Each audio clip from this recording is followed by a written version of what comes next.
오늘 첫 절 2장서부터 좀 보겠는데요. 이제 신약과 구약의 그 차이가 구약은 대부분 스토리로 돼 있어서 이렇게 구성을 만들어서 설명을 하고 전달하기가 사실 구약이 좀 쉽습니다. 본질적으로는. 근데 신약 같은 경우는 특별히 요한 1서, 2서, 3서라든지 이런 서술 그 방법을 보면, 스타일을 보면 사실상 논문식 서술이에요. 그러니까 한 절에 어마어마한 내용이 논문식으로 한 줄 딱 쓰여져 있기 때문에 설명하기가 상당히 많은 것들을 풀어내야 됩니다. 예를 들면 우리가 전쟁과 평화 또는 전쟁과 사랑 이런 영화를 봤다고 합시다. 그러면 그것을 논문식으로 쓰라면 딱 한 문장으로 써버리면 돼요. 전쟁은 허무한 것이다. 이렇게 쓰면 읽는 사람들은 전쟁은 허무한 것이다.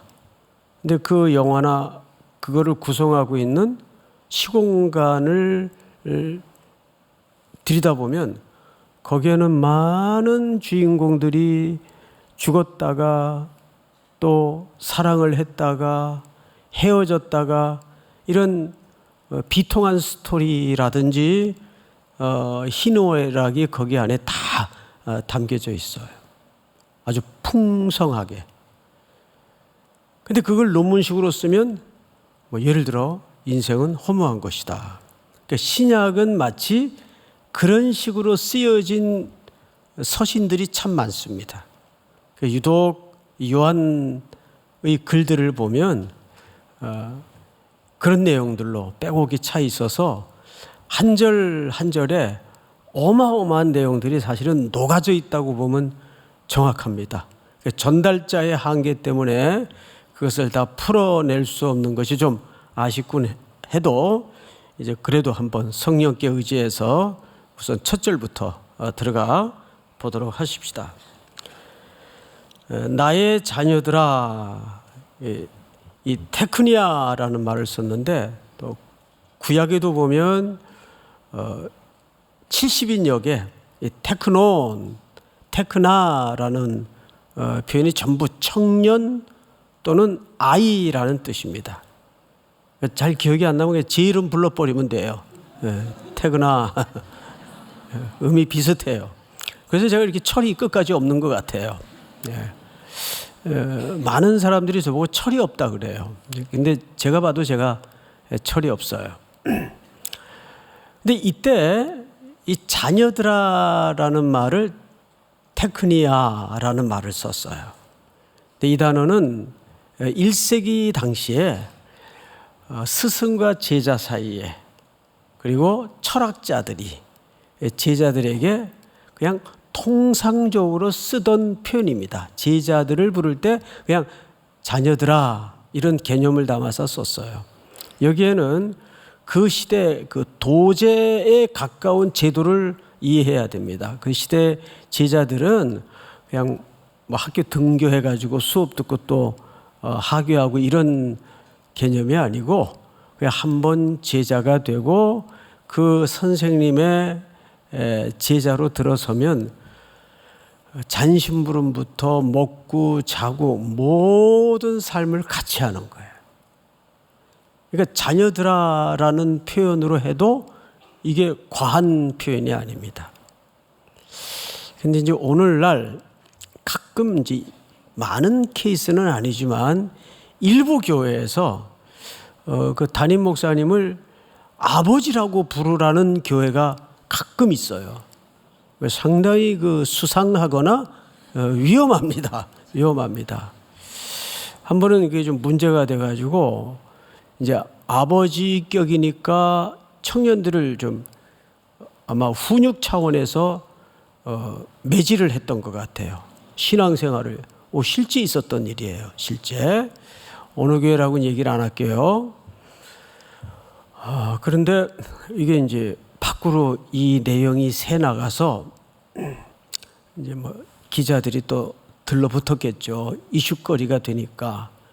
그랬더니 그 장본인이 그 인터뷰를 제가 직접 봤습니다. 아주 기절할 멘트를 날리는데, 아버지가 자식을 뭐라 그러는데 뭐가 잘못이냐고. 이게 이런 게 참 위험해지는 겁니다. 그래서 우리가 신앙생활을 그러다 보면 해석 없이 맹목적이 돼요. 참 위험해요. 특별히 청년 시대에 그런 좀 맹목적인 현상을 나타내는 분들이 참 많습니다. 청년 시절은요, 조금 시각이 아무래도 이렇게 종합적으로 무르익기 전이니까 이렇게 좁을 수밖에 없어요.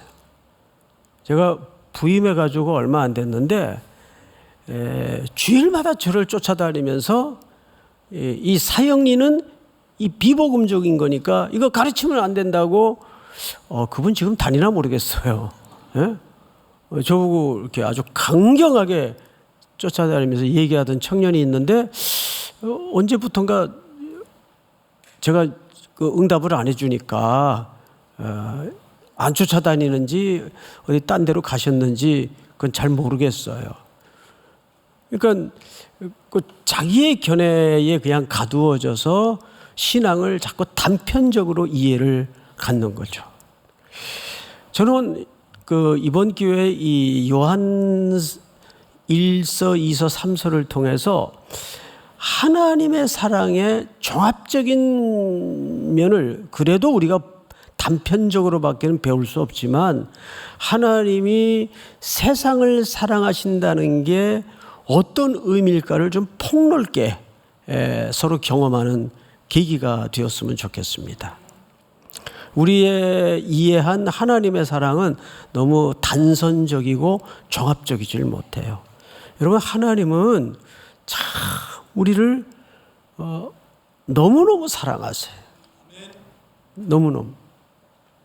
그 내용이 이제 오늘 말씀을 통해서 어떻게 풀어지는가를 좀 보십시다. 나의 자녀들아, 내가 이것을 너희에게 쓰면 너희로 죄를 범하지 않게 하려 함이라. 하나님은 죄를 싫어하시는데 언젠가 이런 좀 부정적인 뉘앙스로 사랑의 관계를 설명드린 적이 있어요. 내가 누군가를 사랑한다 하면 그 사람이 좋아하는 거를 하는 것도 사랑이지만 반대의 의미도 있어요. 싫어하는 걸 안 하는 게 사랑일 수도 있어요. 맞죠?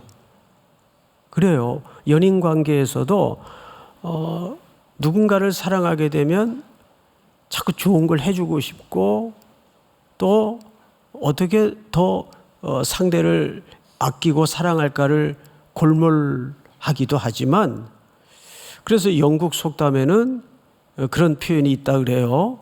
사랑을 하면 1000개의 눈이 생긴다. 참 적절한 말 같아요. 누군가를 딱 썸을 타기 시작하면 안 보이던 것들이 다 보여요. 약간 찡그린 표정 하나에도 마음이 걸리고 또 환하게 웃는 모습에도 설레이고 뭐가 저렇게 좋을까. 그러니까 눈이 몇 개가 생긴다고요? 1000개가 생기는 거예요. 근데 반대로 정말 사랑을 한다면 상대방이 싫어하는 걸 안 해야 돼요. 근데 하나님이 제일 싫어하는 게 뭐예요? 죄예요. 하나님이 제일 싫어하는 게 죄예요. 그러면 성경에서 죄가 무엇인지를 알아야 돼요. 우리가 사랑이 무엇인지를 아는 것도 큰 각성의 방법 중에 하나지만 신앙생활에 그분이 뭘 싫어하는가를 아는 것도 그분을 사랑하는 소극적인 방법이에요.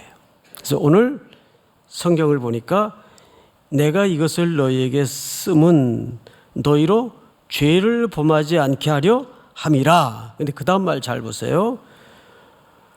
만일 누가 죄를 범하여도, 이게 무슨 소리예요? 죄를 안 범하는 게 하나님의 강력한 뜻인데 우리는 연약하고 또 이 세상 속에 죄악 속에 머물러 있다 보니까 가끔 먼지나 검댕이가 들러붙거나 묻겠어요? 안 묻겠어요? 당연히 묻죠. 그래서 우리는 죄인은 아닌데 죄를 지을 수가 있어요. 죄악에 거하지는 않는데 우리는 그리스도 안에 거해 있단 말이에요. 그래서 우리는 법적으로 의인이에요. 맞죠? 우리 법적으로 의인이에요. 그런데 그럼에도 불구하고 우리는 실수도 하고 넘어지기도 하고 또 죄를 만들어내기도 해요. 자, 오늘 이 얘기가 어디로 가는가를 잘 보세요. 1절 하반절에 보니까 만일 누가 죄를 범하여도, 이게 불가피하게 약해서 실수를 해서 넘어지는 경우가 있겠죠. 누가 죄를 범하여도 아버지 앞에 우리에게 누가 있어요? 대언자가 있으니 곧 의로우신 예수 그리스도라. 여기 대언자가 있다 그래요. 자, 이 대언자라는 말은 아주 오늘 중요한 주제가 되는데, 이 대언자라는 말은 보혜사, 그러니까 법적인 표현이에요. 사실은. 자, 누가 심판을 지금 받아야 돼요. 왕 앞에 심판을 받아야 되는데 이 사람을 왕에게 이 사람보다 더 가까이 다가서서 강력하게 변호해주고 대언해줄 자, 그분이 누구라는 거죠? 예수 그리스도라는 거예요. 그러니까 대언한다 그러니까 예수 그리스도와 하나님이 대립각을 세운다는 그런 개념으로 이해해서는 더더욱 안 되고, 이 대언자는 법적인 위치인데 이 심판을 지금 받기 직전에 당사자보다 더 왕에게 가까이 다가설 수 있는 어떤 권리와 권위를 가진 자를 얘기합니다. 그분이 우리에게 있다는 거예요. 그래서 오늘 요한이 강조하는 지점이 뭐냐면 우리가 죄를 안 져야 되는데 실수를 할 수도 있고 연약해서 넘어질 수도 있어요. 근데 그때마다 우리에게 누가 있다는 걸 기억하라는 거죠? 그렇습니다. 대언자 예수 그리스도가 있다는 것을 기억하라는 거예요. 여러분, 이게 얼마나 중요하냐면 지금까지는 우리가 하나님 앞에 구원이 필요한 죄인입니다. 이 부분에 대해서는 여러 차례에 걸쳐서 강조를 듣고 지적을 받아왔어요. 우리는 누군가의 도움이 필요한 죄인입니다. 우리는 연약한 죄인입니다. 그래서 여기에 대해서는 내가 하나님 앞에 무가치한 존재라는 것에 대해서 다 동의가 이루어지고 알아요. 깨달아요. 근데 신앙인들은 여기에만 머물면 어디로 빠지게 되냐면 자책감으로 빠지게 돼요. 이 자책감은 신앙에 굉장히 우리를 무력하게 만드는 잘못된 신앙으로 갈 수가 있습니다. 그러니까 오늘 요한이 그걸 넘어서서 그럼에도 불구하고 우리에게는 누가 있다는 것을 기억하라는 거죠? 대언자 예수 그리스도가 있다는 것을 기억하라는 거예요. 우리는 심판을 앞에 둔 죄인이었어요. 그런데 하나님이 아들 예수 그리스도를 보내셔서 우리에게 대언자의 역할을 맡기셨습니다. 또는 보혜사 성령님을 보내셔서 우리를 변호해 주시고 우리를 대언해 주시는 거예요. 누구 앞에? 아버지 앞에. 그 대언을 어떻게 하시는가를 이제 방법을 잘 들여다보십시오. 성경을 보니까 2절, 그는 우리 죄를 위한 화목 제물이니, 자, 놀랍게도 죄를 진 사람이 뭘 드려야 돼요? 제물을 드려야 돼요. 그런데 우리에게는 구약 제사를 보면 아무리 매년 제사를 드려도 그 죄가 영원히 씻음 받을 수가 없는 정말 완벽한 죄인이 우리입니다. 그래서 우리의 제사는 드리고 나면은 또 드려야 되고, 왜? 우리는 끊임없이 이 땅의 순례길을 걸으면서 자꾸 연약해서 넘어지니까. 그래서 이거를 완전하고 온전히 해결하기 위해서 하나님이 독생자 예수 그리스도를 이 땅에 화목 제물로 보내셨어요. 그러니까 우리의 구원과 우리의 사랑은 여기서부터 출발되는 겁니다. 믿습니까? 우리는 제물을 드릴 실력도 없고 자본이 없어요.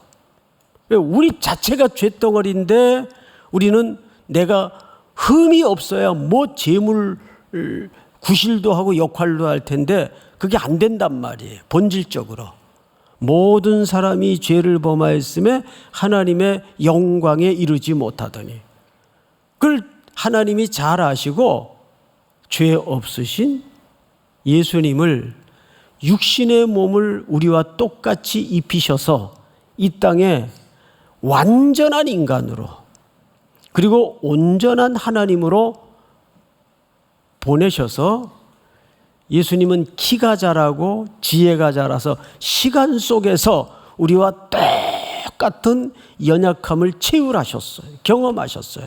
그래서 우리의 연약함도 아시고 우리의 그 연약함의 슬픔도 아시고 우리의 연약함의 공고함도 몸소 다 경험하셔서 우리를 동정을 넘어서 긍휼히 여기심이 예수님의 마음속의 본질이에요. 그래서 그분이 친히 우리를 대신해서 십자가의 제물이 되어주신 거예요. 그러니까 여러분들이 예수님이 십자가의 나를 대신해서 화목 제물이 되어주셨다는 이 엄정한 사실은 여러분들이 신앙생활을 해나가는데 무엇에 대한 근거로 자리 잡아야 될까요?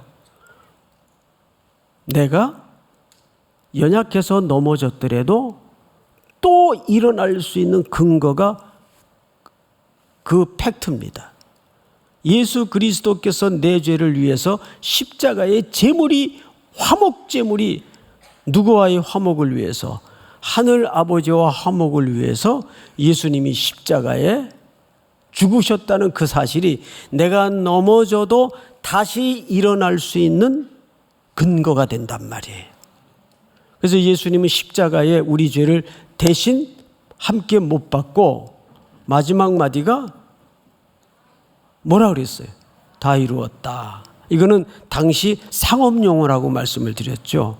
그 말은 정확히 다 이루었다라는 말은 조금 문해적으로 설명을 한 거고, 다 지불되었다.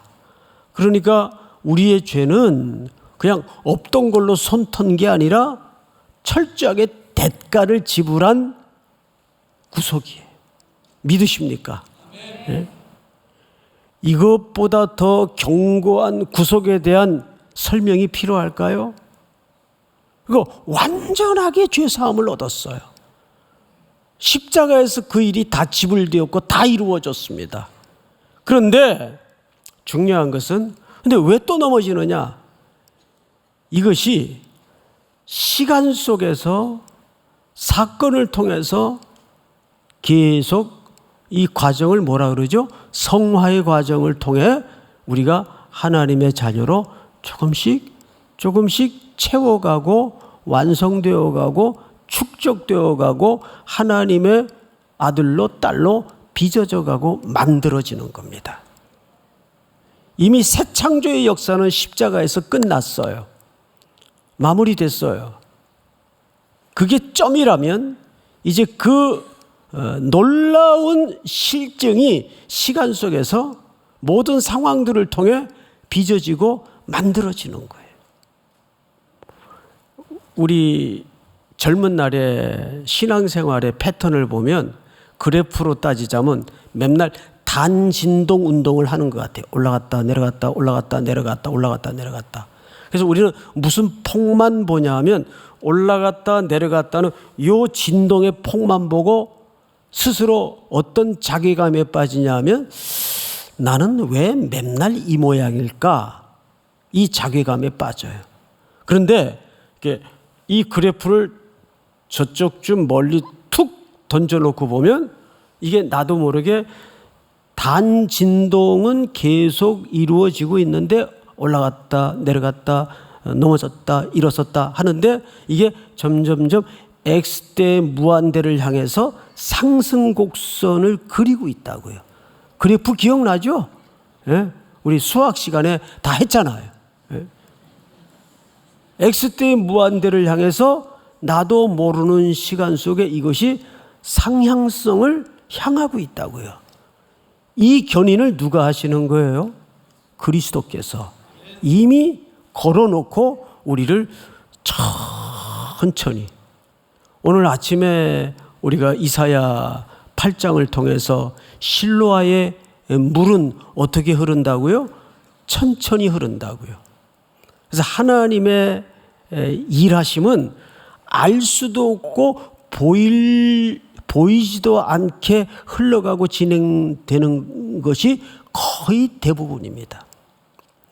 저는 소름 끼치게 제 청년 시절에 어린 시절에 그 어두움으로만 가득했던 파편 조각 같은 기억하기조차 싫은 일들이 먼 수십 년 후의 훗날 내 인생을 위해서 어떻게 쓰여지고 어떤 의미가 있었는지를 깨달을 때마다 여러분 표현대로 소름 끼칠 정도로 놀라워요. 하나님이 이런 이유가 있었구나. 하나님이 이런 뜻이 있었구나. 근데 그 시간을 내가 걸어갈 때는 그걸 볼 수가 있었어요? 볼 수가 없었어요? 전혀 볼 수가 없었어요. 그때 그걸 다 볼 수 있으면 제가 산신령이지 그건 청년이 아니죠.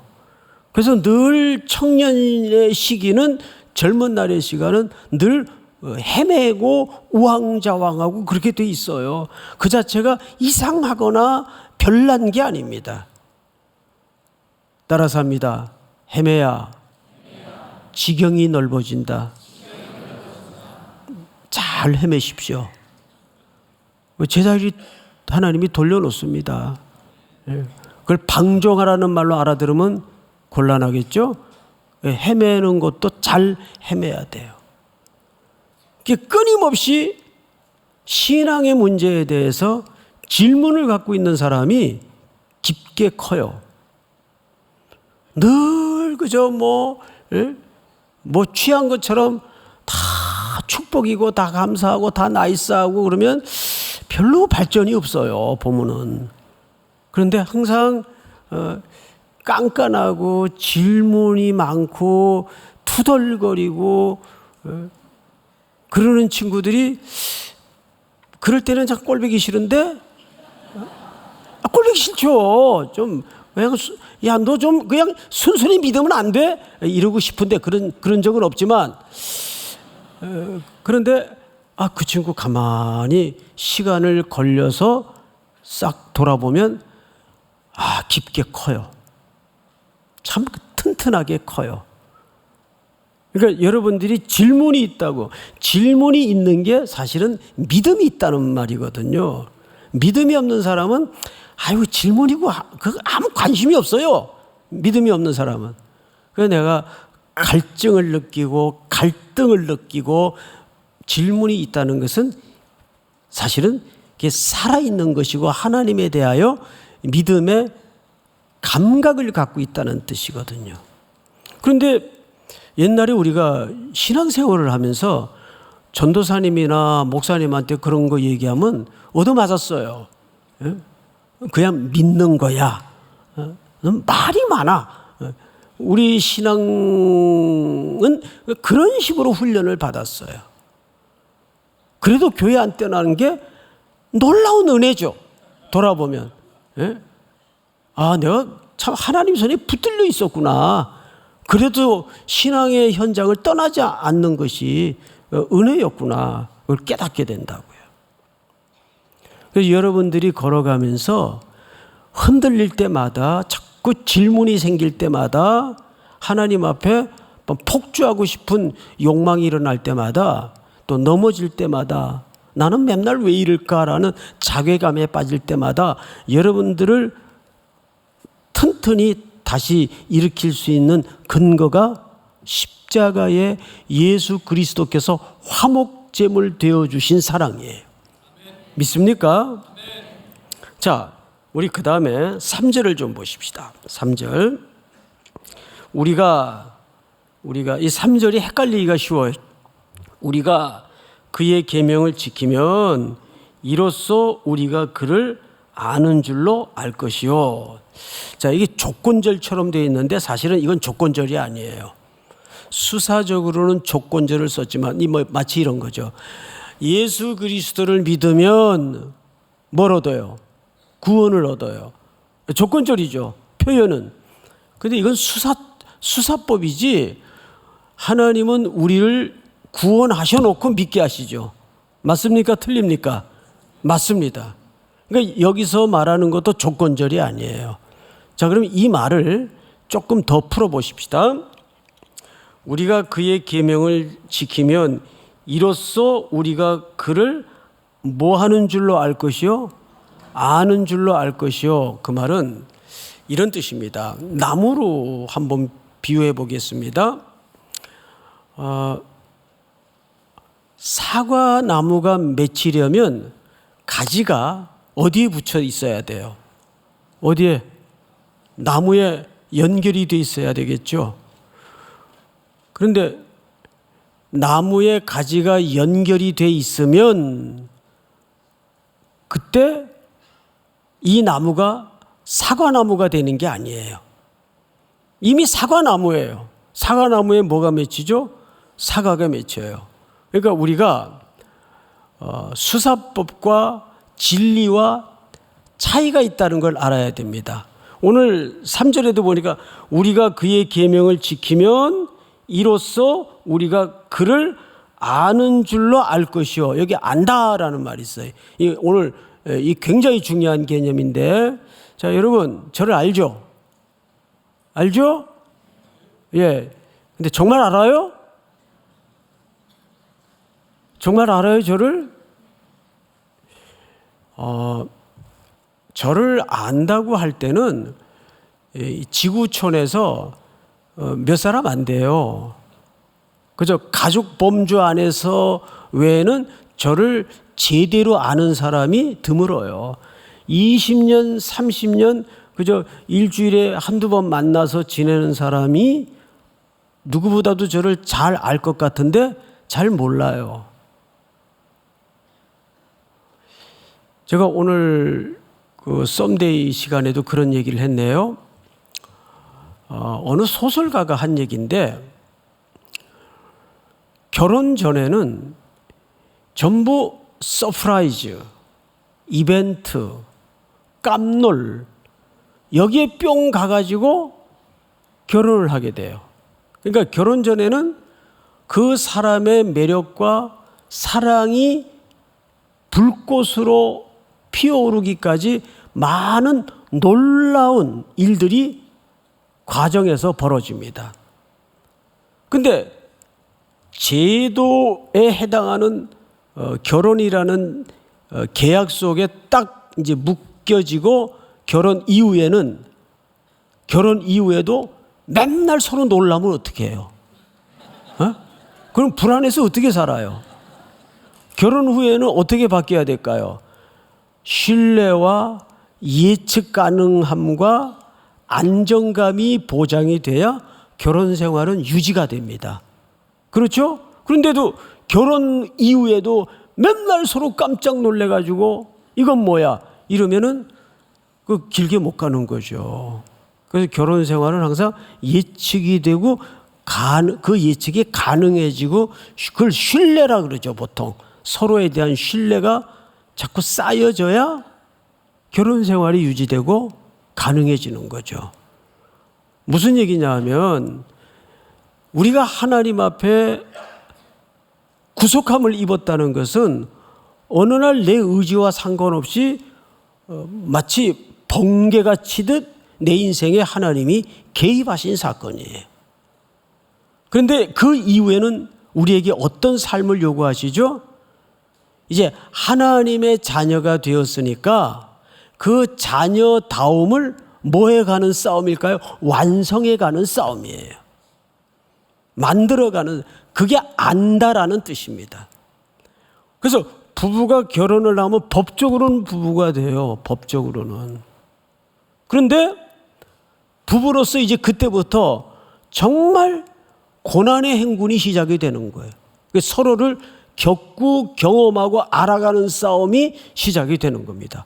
그러면서 부부로서 온전해지고 완성이 된다 그러죠. 정확히 오늘 여기서 소개하고 싶은 사랑의 개념이 그 말이에요. 너희가 그리스도를 아느냐? 그러면 사랑으로서 그것을 온전하게 하라는 거예요.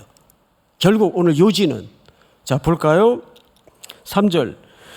우리가 그의 계명을 지키면 하나님의 자녀가 되는 것이 아니라 그 계명을 지킴으로써 하나님의 자녀됨을, 사랑을 온전하게 완성해 가라 그 말이죠. 자, 4절을 한번 같이 읽어볼까요? 시작. 그를 아노라 하고 그의 계명을 지키지 아니하는 자는 거짓말하는 자요 진리가 그 속에 있지 아니하되. 네, 그럼 거짓말하는 자고 진리가 그 속에 있지 않는 자라는 거죠. 그러니까 이것은 뿌리에 관한 문제고 근본적인 문제예요. 우리가 정말 하나님의 자녀면 그 사랑의 행위를 통해 순종함으로써 하나님의 자녀다움을 완성해 가는 것을 얘기하는 겁니다. 우리 대표적인 예로 누가복음 10장에 보면 어떤 사람이 길을 가다가 강도를 만났어. 여리고 길목에서. 그런데 레위인도 지나가고, 나름대로 이유가 있어요. 제사를 집례하는 사람이니까 이 죽었는지도 모르고 시신인데 만지거나 하면은 일단 부정해지고 제사를 망치게 돼요. 또 레위인도 그냥 지나가고 제사장도 그냥 지나가고. 근데 누가 그를 주막에 데려다 줬죠? 사마리아인이. 그를 업어서 데려다 주고 치료를 부탁하고, 내가 여비가 더 들면, 치료비가 더 들면 내가 돌아오는 길에 그것을 갚아드리겠습니다 라고까지 단도리를 해놓고 마무리를 합니다. 그 사마리아인은 사실상 누구의 예표인가 하면 다시 오실 그리스도의 예표예요. 자, 그 사건을 통해서 우리가 사랑의 완성이 무엇인가를 다시 한번 고민해 봐야 됩니다. 제가 오래전에 주일 낮 예배 시간에 그 얘기를 했던 기억이 나는데, 청담동에 살아요라는 그 오래된 드라마가 있는데 거기에 그 매화마다 주제가 바뀌어요. 근데 그날 주제가 내 인생의 가장 감동적인 말. 근데 감동적인 말을 문화센터에 수강을 하다가 숙제로 받아왔는데 그 주인공이 김혜자 씨예요. 감동적인 말을 화장대 앞에 앉아서 쓰려니까 맨 욕바가지 먹은 거, 천불나는 일은 노트로도 한 권 금방 쓰겠는데 평생에 뭐 감동적인 말 별로 들어본 적이 없어요. 뭐 학교 다닐 때는 아니 너 저기 이쁘게 생겼니? 어떻게 이렇게 미소가 아름다우니? 이렇게 성격이 좋니? 근데 그거는 칭찬이지 감동적인 말은 아니잖아요. 그래서 전화를 받고 택배 붙일 걸 놓친 일이 기억이 나서 택배 붙이러 갔다가 어릴 적 시골에서 함께 자랐던 멋지게 모습이 변한 동네 오라버니를 만납니다. 너 혜자 아니니? 깜짝 놀랐죠. 그 오빠는 벌써 딱 봐도 부티가 나고 성공을 했어요. 딱 보면 알잖아요. 말해서 알겠어요, 그거를? 근데 이 김혜자 씨는 옷도 남너하고 뭐 남의 집에 얹혀가지고 청담동에 살긴 살지만 옹색하게 남의 집살이 하면서 가난이 줄줄 흐르는 티가 나요. 그러면서 찻집에 앉아서 오빠 앞에서 이제 그간 살아온 이야기를 주섬주섬 하다가 좀 애교 있는 허세를 떨어요.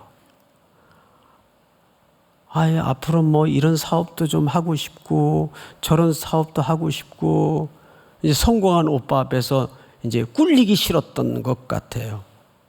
근데 여러분 딱 보면 알잖아요. 얘가 이제 허세 부리고 있구나. 속으로 마음이 짠했던 것 같습니다. 이야기가 다 끝날 무렵 찻값을 계산하려고 일어서다가 남루한 오랜만에 만난 동네 그 여동생을 물끄러미 쳐다보면서 마지막 한마디를 해요. 혜자야, 돈은 있니? 그리고 장면이 끝나요. 돌아와서 경대 앞에 앉아서 그날 숙제를 풀어요. 내 인생의 가장 감동적인 말. 혜자야, 돈은 있니? 여러분, 보통 우리가 그런 얘기 하면 또 돈 얘기하면 뭐 피하게 되잖아요. 부담스러우니까. 해줄 순 없고 해줄 형편도 안 되면 피하게 되잖아요. 근데 그게 뭐 줄 마음이 있었던 없었던 그걸 떠나서 이제 남루하게 변해버린 어릴 적 그 한 동네 여동생을 향해서 그렇게 애교 있는 허세를 떠는 모습을 물끄러미 쳐다보다가 혜자야, 돈은 있니? 내 인생의 가장 감동적인 말. 돈은 있니? 자, 옆에 분에게 한번 같이 해보세요. 예? 돈은 있니?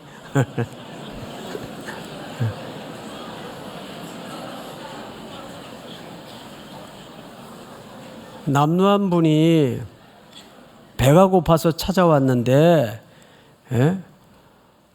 청파 순댓국 집에 가서 한 그릇 같이 식사를 대접하는 게 사랑이지 로비에 세워놓고 형제요 기도합시다.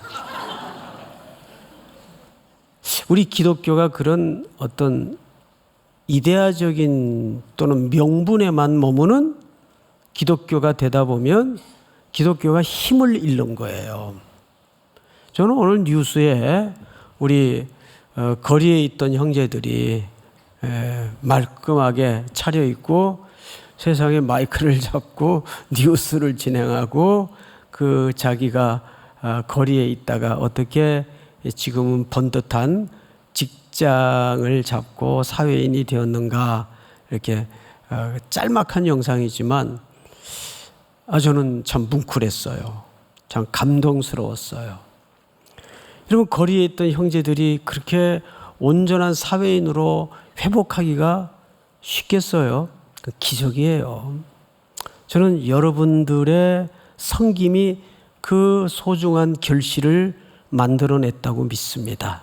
하나님의 은혜죠. 우리가 사랑을 뭐 화려하게 복잡하게 설명할 거 없어요.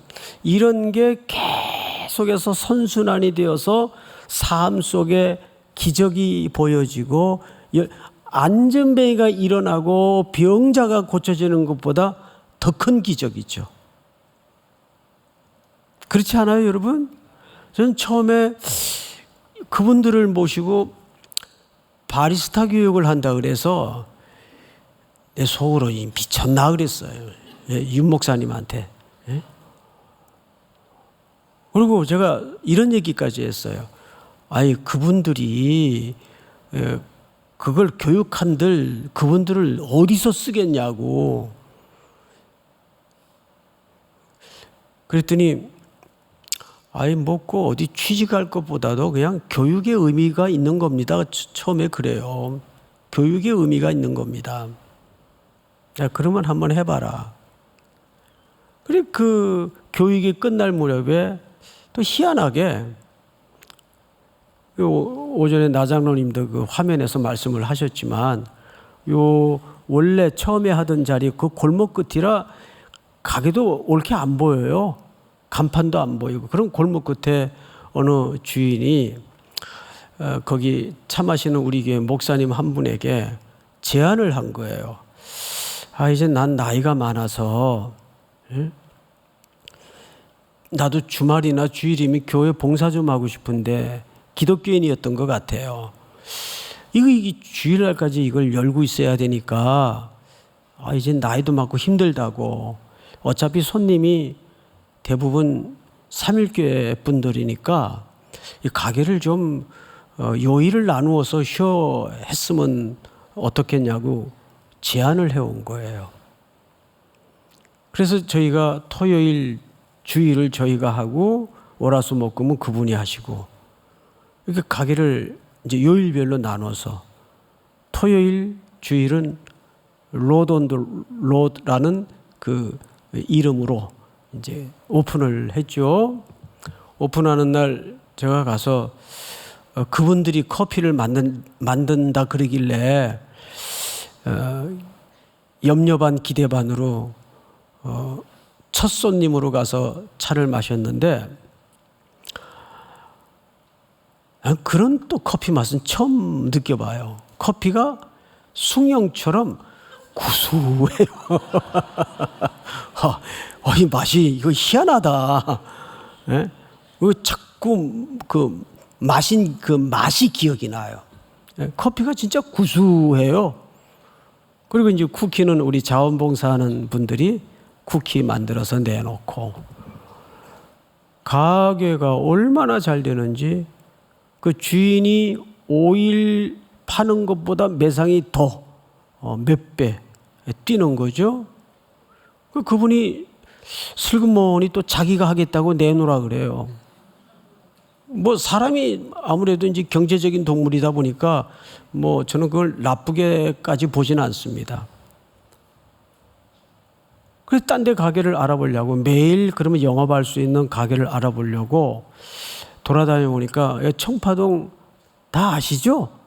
여기 대한민국에서 가장 뜨거운 핫플레이스 아니에요. 없어요.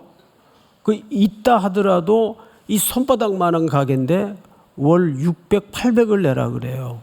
그걸 어떻게 얻어요? 매달 우리 교육부 애들도 지금 장소가 없어 저러고 난린데. 그래서 안 되겠다 싶어가지고 우리 D관 그 1층이 그때는 그냥 터놓은 교재실이었습니다. 그걸 리모델링을 교회가 해서 정식으로 지금 로로 카페가 된 거예요. 오늘 2주년을 맞았죠. 조금 아까 올라오기 전에 문자를 받는데 한 달 매출 올렸다고 오늘 하루 만에 좋아가지고 그런 이벤트 좀 자주 하면 좋죠. 예. 저는 그냥 남들이 볼 때는 일반 커피숍에 불과하지만 참 저 소중한 열매입니다.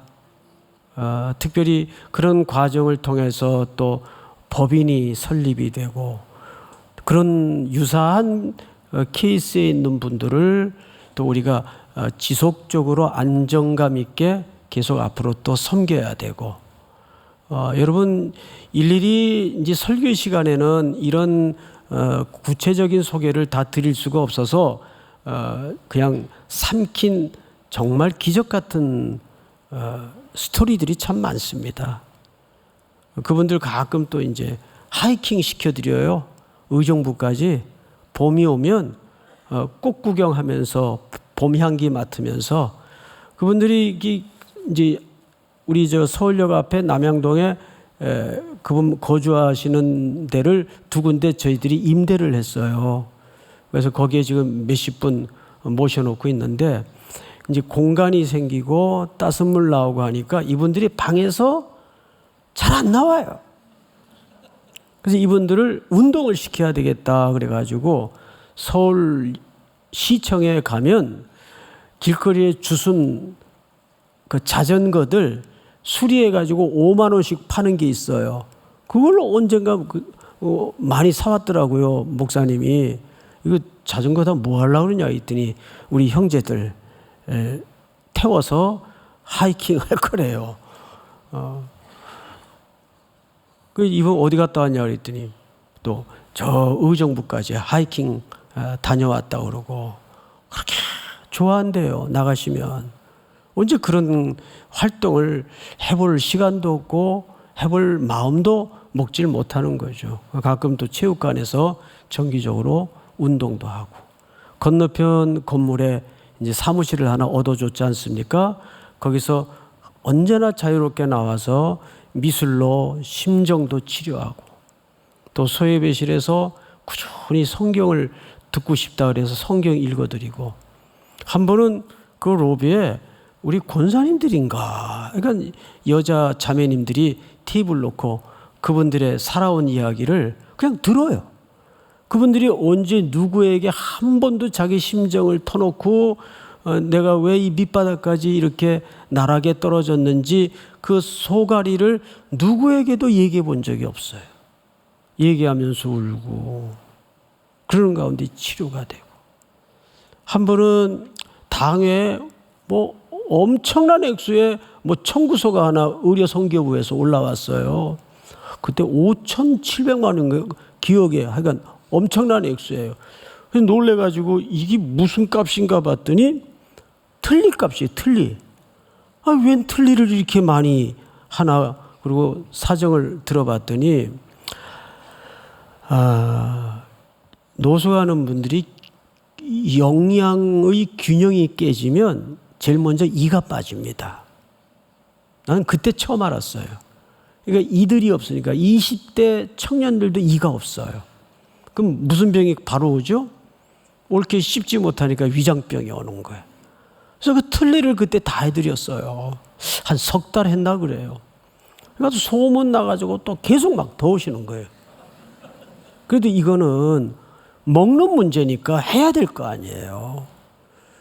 우리가 아무리 건축을 하고 뭘 한다 하더라도 이런 선한 이웃을 향한 사랑의 실천에 관계된 역사에 대해서는 우리가 규모를 줄여서는 안 됩니다. 그건 그대로 해야 돼요. 믿습니까? 이 다음 주 이제 주일 예배, 이 저녁 예배 마치고 이제 우리 김선민 목사님하고 또 몇몇 분이 장로님하고 케냐 북쪽에 가면 수단에서 내전으로 넘어온 세계 최대 난민 캠프가 있어요. 거기를 좀 한 주간 다녀올 겁니다. 이상하게 자꾸 저 개인적으로도 그렇고 우리 교회를 자꾸 어디로 몰고 가시냐 하면 요즘 이게 저는 하나님의 경영의 손길로 보는 거죠. 자꾸 난민 쪽으로 방향을 자꾸 몰아가세요. 이건 저희가 뭐 아이디어를 그쪽으로 낸 것도 아니고 그쪽에서 요청이 자꾸 들어오는 거예요. 마게도냐 사람의 한 사람의 손짓처럼 건너와 우리를 도우라. 건너와 우리를 도우라. 그래서 계속 하나님이 지금 세계를 어떻게 경영하시는가 그걸 보면 난민에게 하나님의 아픔이 있구나. 그럼 당연히 교회가 주님의 마음이 되고 손이 되고 발이 돼서 그 사랑을 실천하고 순종해야 사랑이 완성되는 거예요. 믿습니까?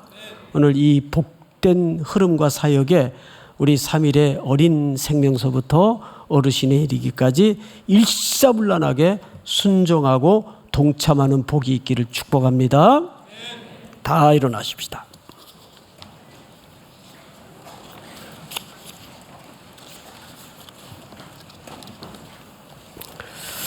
나의 한숨을 바꾸셨네.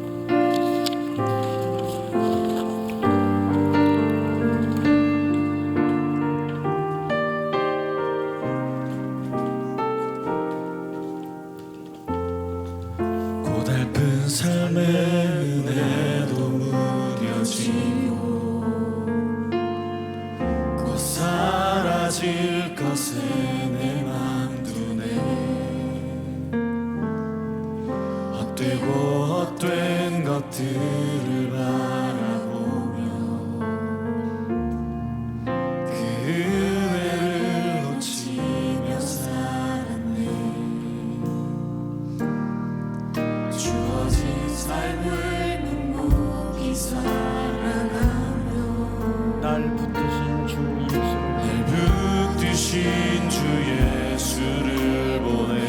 아멘. 사랑 가운데 놓여진 나의 삶을 날 건지신 그 이름 예수.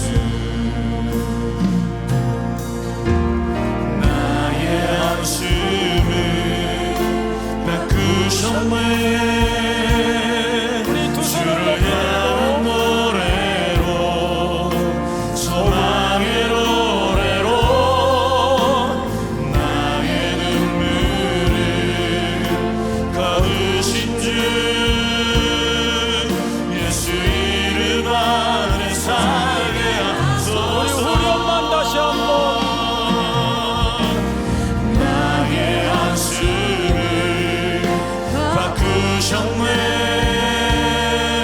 주를 향한 노래로 소망의 노래로 나의 눈물을 거두신 주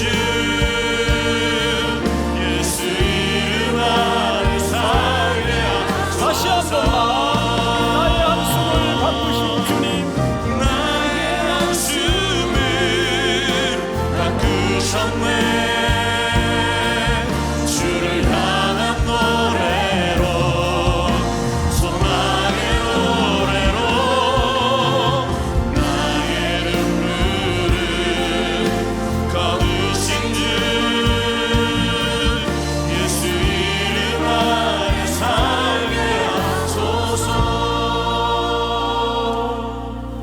하나님 아버지, 오늘도 종일 이곳에 우리를 머물게 하시어 서로 형제됨을, 자매됨을, 한 가족임을 확인하게 하시고 사부 예배를 통해서 초대되어 찾아온 150여 명의 귀한 생명들을 환영하여 맞아주심을 다시 한번 감사를 드립니다.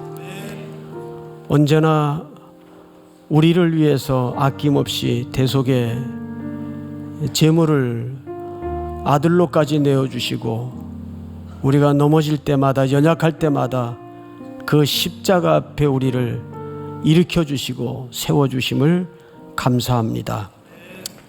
늘 하나님의 시선을 쫓아가는 인생이 되게 하시고 또 한 주도 우리 주변에 얼마든지 펼쳐져 있는 주님의 고통의 마음을 헤아리는 복된 눈이 열어지도록 인도하여 주시옵소서. 어떤 사람을 만나든지 나보다 훨씬 낮게 여기게 하시고 존중하게 하시며 겸손하게 한 걸음 한 걸음을 뛸 수 있도록 도와주시옵소서. 만물은 하나님의 음성으로 가득 차 있음을 고백합니다.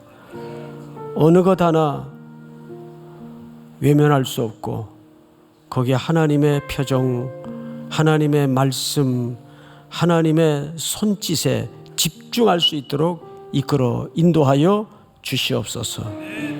그러한 시간들이 내 인생 속에 흘러가고 쌓여지고 축적되어서 내 인생을 향한 하나님의 큰 계획 앞에 소스라치게 놀라며 눈뜨는 평생이 되도록 이끌어 주시옵소서. 여러 가지 현실적인 절박한 건강의 문제, 물질의 문제, 또는 우리가 알 수 없는 마음 한가운데 깊은 통증들을 어루만져 주시고 그 시련과 고통을 통해서 주님을 향하여 한 걸음 한 걸음 더 가까이 가게 하시며 하나님이 싫어하시는 죄악을 떨쳐낼 수 있도록 도우시고 그리스도의 사랑에 더 견고히 묶여지는 기적을 보게 하여 주시옵소서. 돌아가는 걸음에도 하나님이 안위하시고 넉넉하고 행복한 귀한 밤 되도록 축복해 주시옵소서. 지금은 우리 구주 예수 그리스도의 은혜와 하나님 우리 아버지의 놀라우신 사랑하심과 성령님의 교통하심이 머리 숙여 경배를 드리는 사랑하고 사랑하는 귀한 성도들, 해외, 국내, 멀리 출타해 있는 가족들, 복중의 생명까지 영원토록 함께 있을지어다. 아멘.